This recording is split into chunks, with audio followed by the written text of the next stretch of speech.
பனங்காய் பணியாரம் நாங்கள் சுட போகிறோம். இதுதான் பனங்காய். இந்த பனங்காயை பிணைஞ்சு தான் இதுதான் இந்த பிணைஞ்ச கொட்டை. இதை களி. இது களி நாங்கள் பிணைஞ்சு வச்சிருக்கிறோம். வடித்து போட்டு வச்சோம். இதை காய்ச்ச போகிறோம். ஒரு 5 நிமிஷம் காய்ச்சணும்.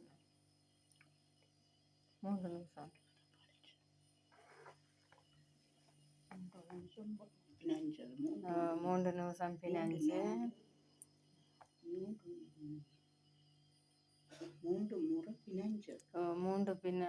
தரம் பிணைஞ்சு. இந்த பெனங்கொட்டி ஒரு தரத்தில் பிணைஞ்சா வராது.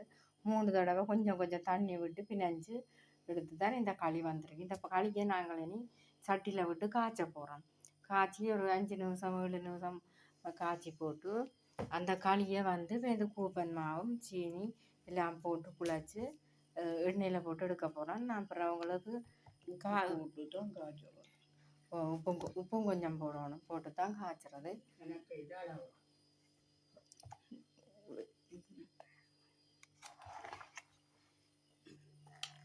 இதை நாங்கள் இப்போ என்னென்னு செய்ய போகிறோம்னா வடிச்சிட்டோம்.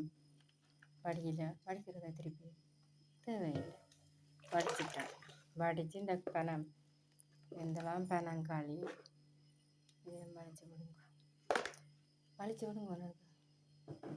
சரி, இதை நாங்கள் அடுப்பில் வச்சு காய்ச்சிட்டு உங்களுக்கு குழக்கேக்க காட்டுறோம்.